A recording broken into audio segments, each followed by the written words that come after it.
I am very grateful to be with all of you this evening. January is a very pleasant, special month in Mumbai.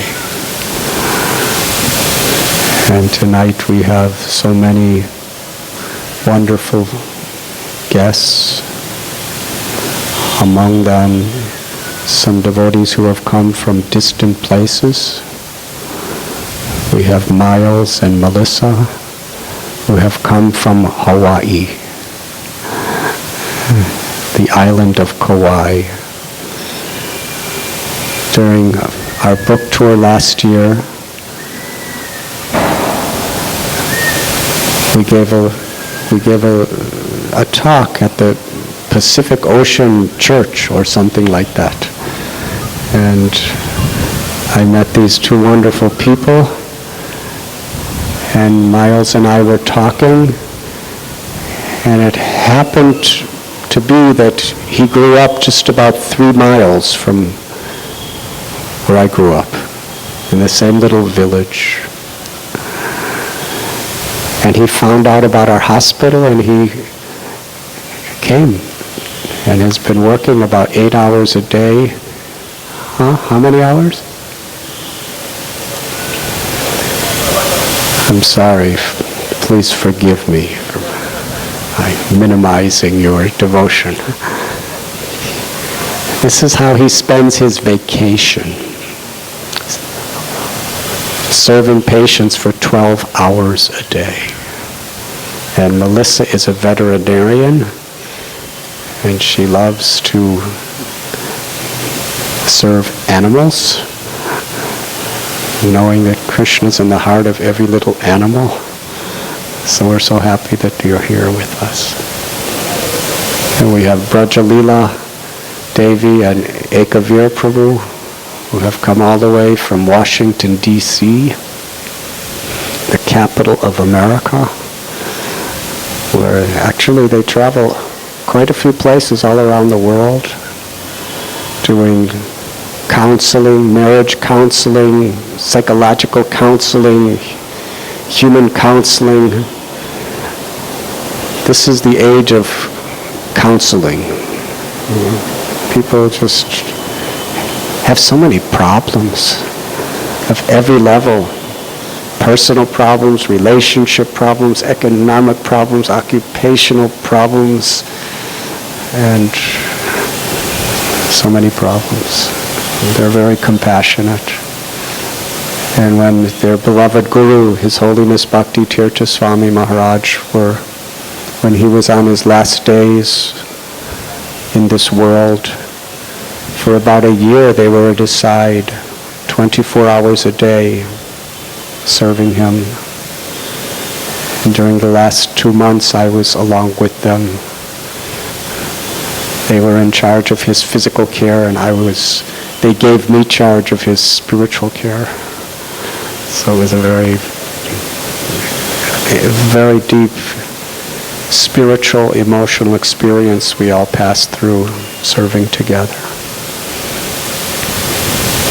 We also have, for the first time in their lives, coming to India, we have my younger brother Larry and his good wife Lori.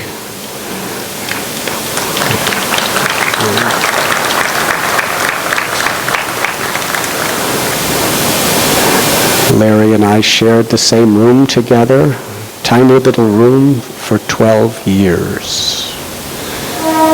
Until I escaped and moved to the basement. But he's always been very gentle, very kind, very loving person. And we were always very good friends, as much as humanly possible as brothers in the United States of America. Sometimes among brothers in the West, the most intimate form of expressing love is through fighting. But I was 4 years older than him, so it wasn't a problem for me.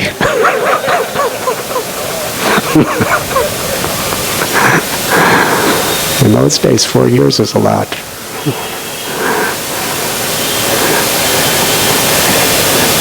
And Larry, perhaps if he likes, he can talk about this a little later briefly, but when I made that journey to India in 1970, you were about 15 or something? He was about 15 years old. I was 19. And I told my brother and my mother and father that I'll be back in 3 months for the next semester of college. And they really didn't want me to go. Going to Europe was quite a leap of faith for parents in those days. So 3 months passed. And then and then another week passed. And another week passed. And another week passed, and they heard nothing from me. They had no way to know where I was, no way to contact me. College started, all the classes were in session, and they still hadn't heard anything. They had no idea if I was dead or alive. They had no idea what country I was in, what continent I was in. They had nowhere to look.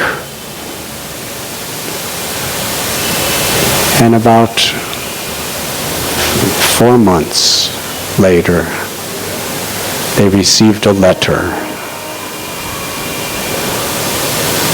The letter explained how I was going for higher education in a more inclusive way than college. I said, instead of just studying things, I'm going to see for myself. What education is better than this? And I told them I had no money. They knew that already.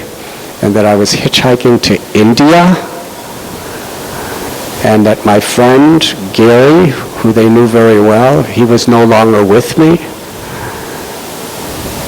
And then I ended the letter by telling them to do something that was humanly impossible. I said, please do not worry. The letter was postmarked Iran. Tehran, Iran, with no return address. So I don't know what happened on the other side, but if Larry a little later wants to explain, then he can, if your heart feels inspired to do so. But when I returned some years later, he was so eager to know about everything I did.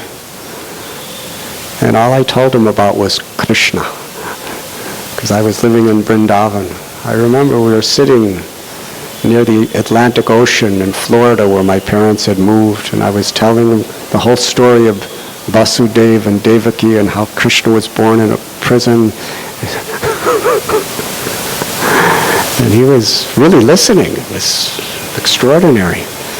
And he was quite fascinated by my lifestyle, because I refused to sleep on the bed. In fact, I refused to sleep indoors. My parents had a little apartment. What was it, on the 5th floor? It was on the 4th floor. And there was hundreds of apartments in these buildings. And there was a little patio about the size of where I'm sitting now, maybe a little smaller, just cement that came out of the building so you could sit outside. And I slept on the cement outside under the moonlight, and I felt this is such luxury. And at 4 o'clock every morning, they'd hear me ringing bells and offering Mangal Arti. So it was my parents were bewildered and Larry was fascinated.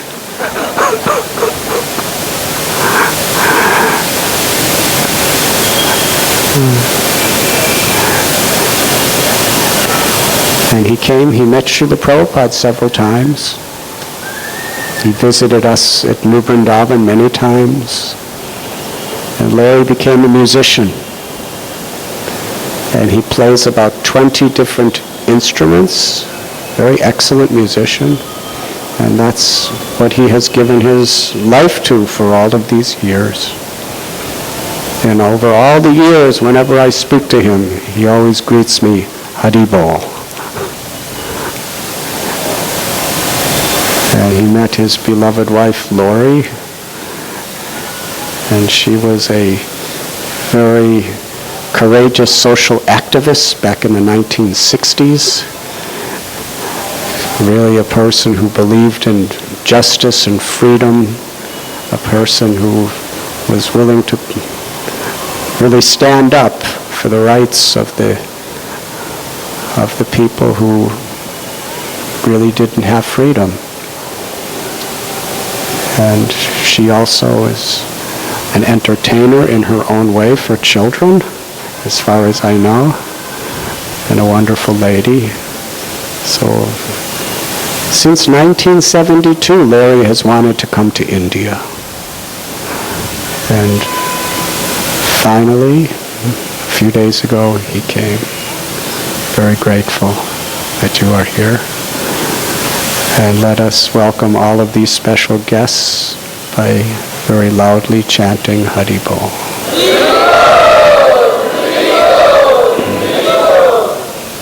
Speaking about traveling,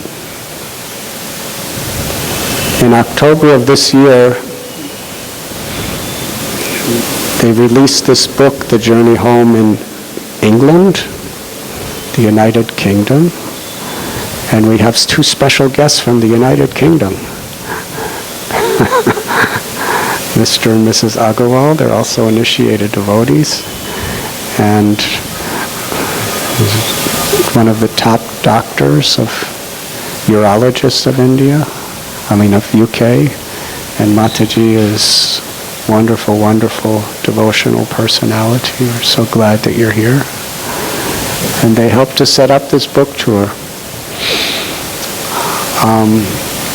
I was speaking at one event at London University, the SOAS.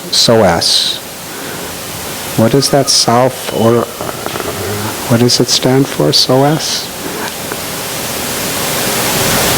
You could look it up if you like. But it's a very, very prominent university in London. And I gave a talk about, they asked me to speak briefly about the subject matter of the book, The Journey Home, so I spoke. And I talked about hitchhiking from London to India and all around India. And at the end of the class, students were coming up and meeting with me. And this one very nice young girl, very pretty girl, maybe about 21 years old, and she was very enthusiastic. And she said, I really appreciated your talk. She said, the reason I appreciated it so much is I am the president of the British Hitchhiking Association. I didn't know such a thing existed, but it does. She said she was the president, the acting president of the All British Hitchhiking Association. And she said, after hearing your story, I am so inspired. I'm going to begin to plan to hitchhike from London to India. She's a 21-year-old girl. And she asked for some guidance, because I had already done it. I did it 41 years ago. So I looked at her, and then I closed my eyes and I said a little prayer to Krishna to give me the proper guidance for this young lady. Would you like to hear? I told her, my sincere advice to you is you should hitchhike to the Heathrow Airport.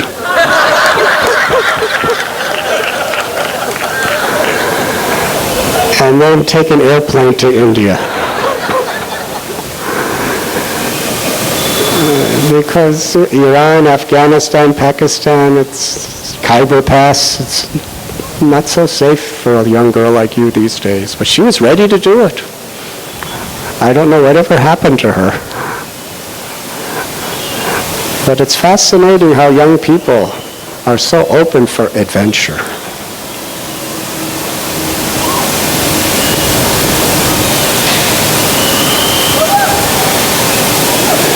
There's a story, there's a book actually, about a young man whose father died. And he was told that his father had left him as an inheritance a very valuable treasure. But he didn't know where it was. So the book is about his travels, trying to find where his father left that treasure, because it was meant for him. He traveled hundreds of miles, thousands of miles. His whole life he traveled looking for the treasure. And years later, without finding it, he died. And his body was shipped back to his house, where he was to be buried in his backyard. And as they were digging his grave, they found the treasure right in his own backyard. That's very much the story of life. When I lived in the Himalayas, I met a yogi who told me a story about the musk deer. This deer has a certain organ in his body that releases an ambrosial, irresistible fragrance. Have any of you ever actually smelled the original musk? Well, we have one devotee, Sitaram, Dr. Alwa, and in his cabinet he has all these secret hidden treasures. And he has the musk organ from a deer. And as soon as he opens the cabinet, the whole house smells like nectar. It's like nothing else. So this deer is smelling it and wants to find it, wants to find the source of this fragrance. And he too, his whole life, according to the analogy, the legend, he's searching in forests. He's going in thorn trees looking for it. He's crossing mountains. He's crossing rivers, not knowing that what he's looking for is within himself. This is the basis of the Bhagavad Gita. Anandamayo Vyashat. The nature of every living being, whoever we are, whether we're big or small, or black or white, or red or yellow or brown, or whether we're men or women, or from the east or the west, or from any religion or no religion, everyone is looking for pleasure. From the little ant, to the big elephants, to the presidents and prime ministers, everyone is looking for pleasure. And everyone is trying to avoid what interrupts pleasure, which we call pain. It's our inherent nature. And the Gita tells us what is the origin of that propensity.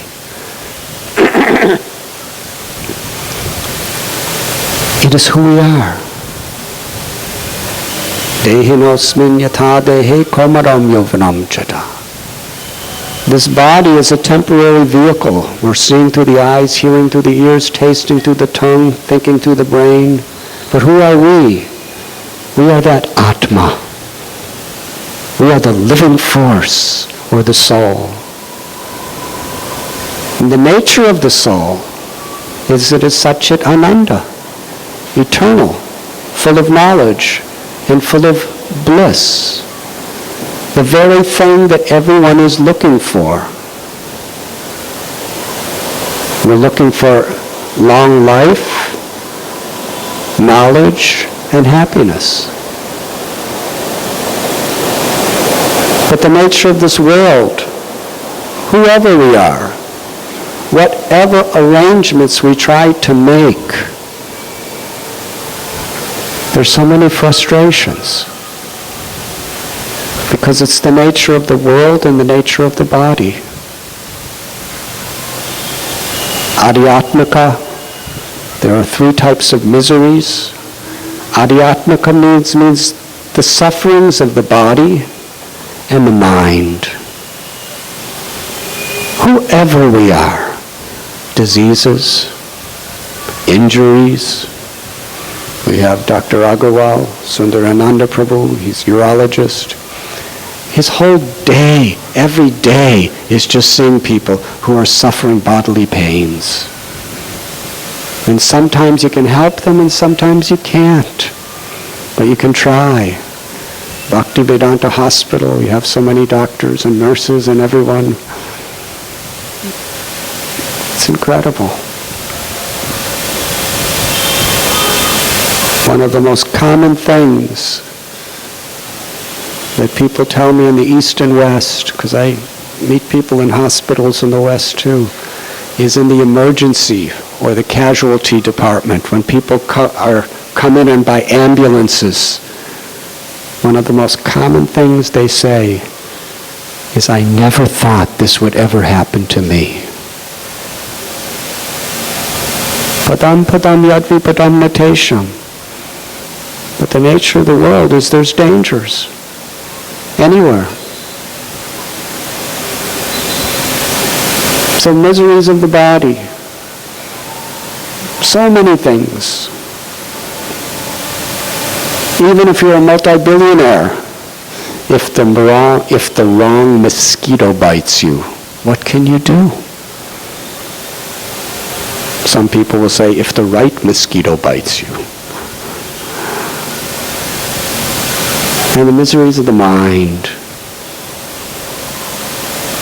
Even if your body's in good health, if somebody says something or somebody does something or some frustration that you don't get what you want, your mind could ruin everything. The miseries caused by other living beings, adibhotika, insects, humans, dogs, politicians, so many things could happen. Hanadi daivaka, miseries caused by nature. Too much rain, too little rain. Too much cold, too much heat.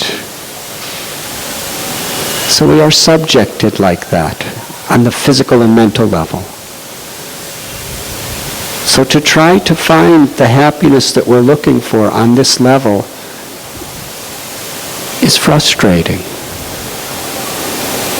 But the Gita is telling us, and all the great scriptures are telling us, that the real happiness we're looking for is within ourselves,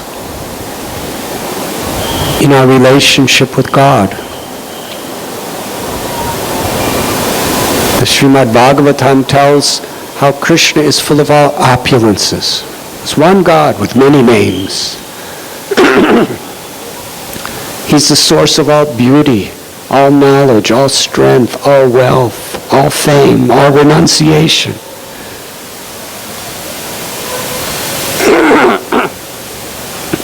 Therefore, he's all attractive. And when we simply learn to take shelter of the love, the natural love of our heart for God, for Krishna, then we realize and awaken the happiness that we've always been looking for. And it's within ourselves. We never lose it. It cannot be lost because it's who we are. We only forget it. And in that forgetfulness, it's perpetuated by being distracted, by trying to find that which is the origin of our real goal in life. We're trying to look everywhere else. So the secret of a beautiful life in this world is to learn the art of balancing. Balancing our domestic life, balancing our occupational life, balancing our physical health, and balancing our spiritual needs, the inherent needs of the soul.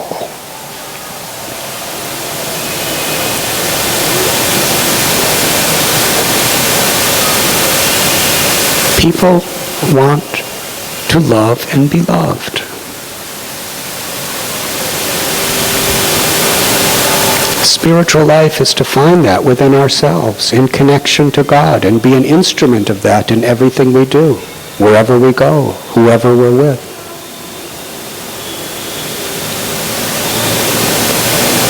And then the disappointments and the frustrations and the pains of this world, we see them from a whole nother dimension. I remember when I was living in Himalayas on bank of Ganga, the Ganges. When you're sitting on the bank of the Ganges watching the current of the river and everything happening, because where I was sitting it was a very, very fast current.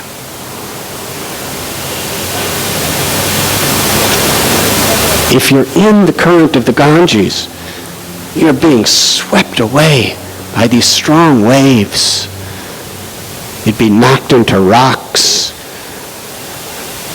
Very difficult to survive. But when you're sitting on the bank watching, it's a whole different experience.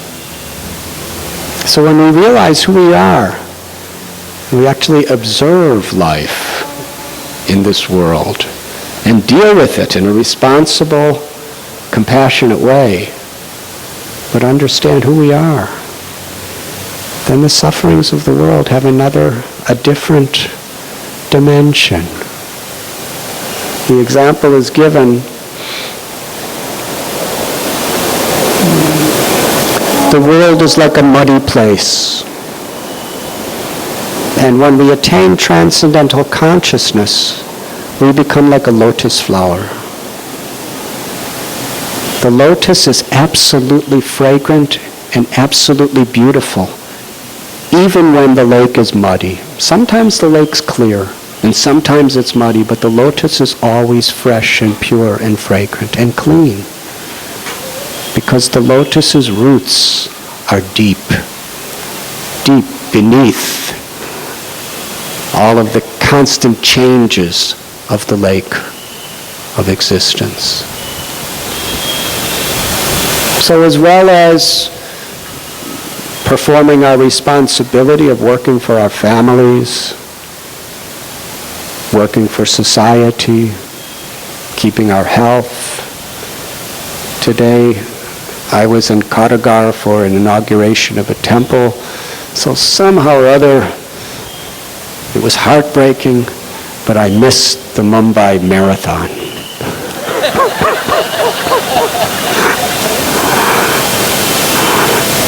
I can't say that every year I look forward to it, but I usually see it running by, everyone running by. But I missed it this year because I was somewhere far away. But this marathon, people raise funds for good causes, but also they go for health. Running is good for health.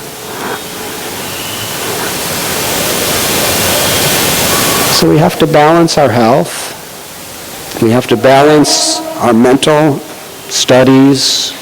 We have to balance our economic needs. If we neglect any of these things, then our life becomes off balance. But unfortunately, in this day and age, which is very different from the way it used to be in India, in this day and age, we consider so important these temporary, ever-changing responsibilities that we neglect the most serious, important responsibility of our life, to cultivate our spirituality, our bhakti, our devotion to God. And an actual full life is to balance that, to give time for it. Sometimes people tell me that I have so many responsibilities, I just don't have time to chant God's names or come to the satsang of holy people or to read, holy books.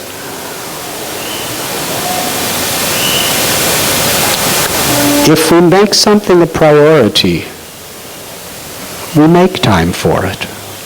We'll find time for it. The problem is not that we don't have time. The problem is our priorities are off balance. We have time to eat every day.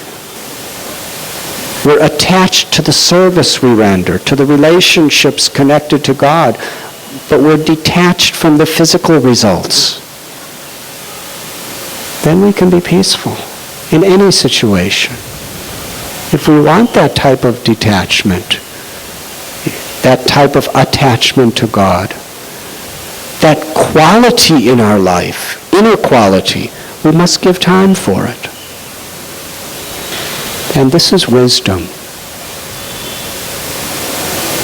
The way the world is going today, it's so fast-paced. There's many good things that are coming out of it. But we have to step back and look to see what is the quality of our lives.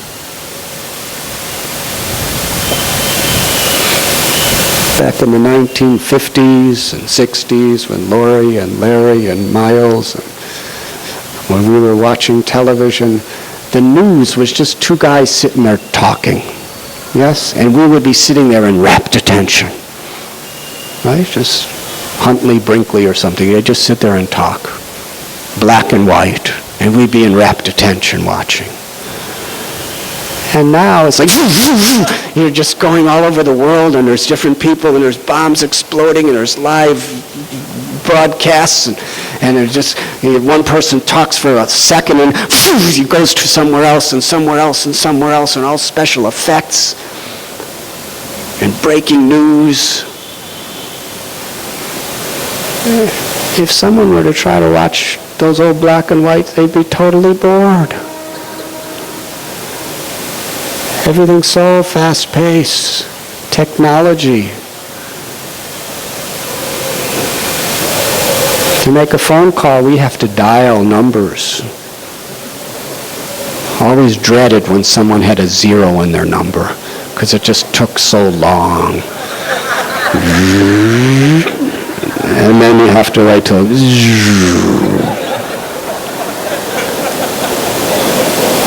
And our fingers kind of hurt by dialing numbers, but it was nice. And the interesting thing about those days, when you called somebody, you knew where they were if they answered. These days, with these cellular phones, you call somebody from New York, you call their number, where are you? And he says, I'm in Alaska. Okay. You never know where a person's going to be. I remember when cell phones first started getting popular, I didn't have one. I had a regular phone. And I called my father's phone number. This was some years ago. I expected he was home. Yes? I called him, and we talked for a few minutes. And he said, do you know where I am? I said, you're at home, aren't you? He said, I'm on the 9th hole of a golf course on a toilet seat. Okay.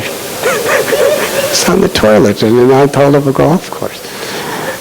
He told me that after our conversation. He said, I'm sorry if I interrupted you. He said.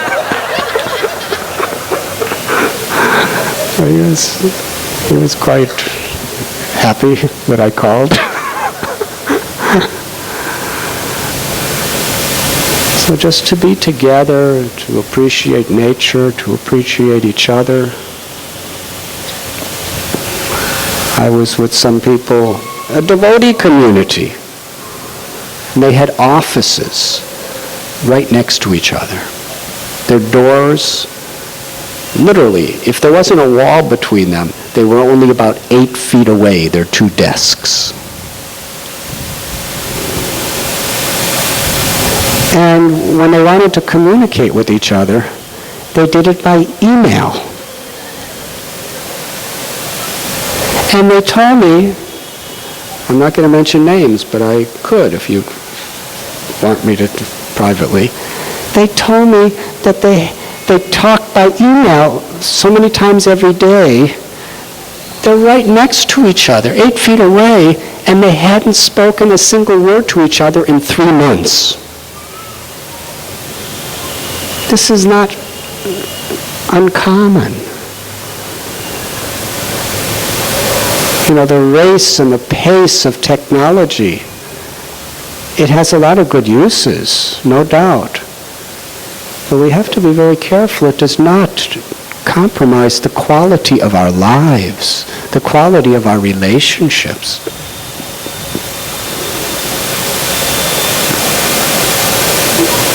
Just sitting and chanting God's name in the association of devotees. 1 hour, 2 hours. It's absolutely beautiful. The focus is on awakening that great treasure, our real inheritance that is within ourselves, and molding our life in such a way that we don't compromise quality living with the endless passion for quantity in our life. Simple living, high thinking. We really don't need much to be happy. If we have it, we use it. If we don't have it, we adjust. But we're happy. But when the mind and the society around us creates this conception of what Prabhupada called unnecessary necessities. In India, when I first came in 1970, there was practically no automobiles. There was the Ambassador and the Fiat, and only quite wealthy people could afford them. There were I don't remember any traffic jams, even in Mumbai. I'd walk around barefoot, and it was just, some cars were going by. Yes, Srinath Ji Prabhu, Mahaprabhu Ji. But now, practically every member of the family, it's a necessity to have a car. And what is it doing to the quality of life, to the ecology?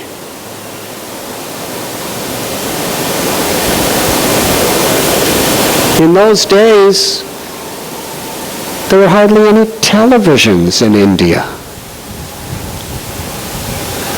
And the televisions that were there only had 2 or 3 stations. Only very few people had televisions.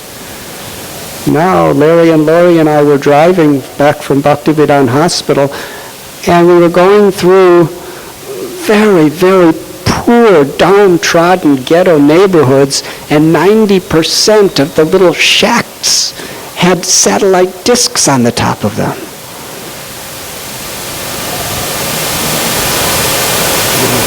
It becomes a need. And the question is, are people happier now than then? As far as I could see, definitely not. Happiness is in our relationships with each other. And most of all, happiness is in our relationship with God, with Krishna. To balance that, to focus on that. That's one of the great features that India has given to the world, is that understanding of prioritizing our spirituality and harmonizing it with every other aspect of life. But very rapidly, India is losing that. Losing its own soul. For what?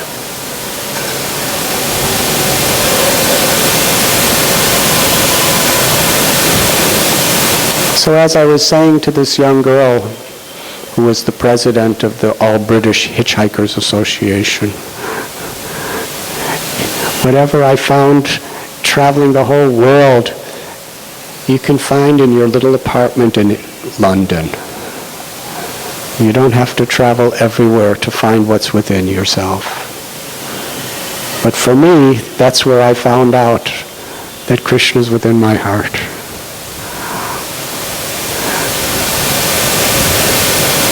The greatest of all treasures. Love for God, love for Krishna.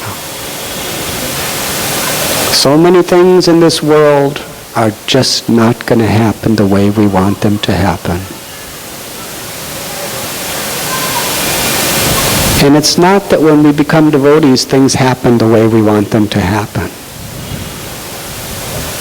Sometimes at the beginning stages we think that's what's supposed to happen. Now that I'm connected with the supreme, all-powerful controller of all controllers, he's going to control everything in the universe in such a way that nothing can stop my plans from being fulfilled. But that's not the way it works. Abrahma Brahmana Loka Punaravartanorjana. The nature of the world is what it is. And in all of our scriptures, in fact, all the great scriptures throughout the world, the histories of great saints, it's very rare where anything, even the greatest saints, what to speak of the moderate saints or the common devotee, we don't find in any of these histories that things go our way. The same kind of tragedies, the same kind of traumas, the same kinds of difficulties and challenges are there for everybody. The difference is the perspective in which we have when we're going through them. The difference is when we have wisdom, when we have knowledge, when we have devotion.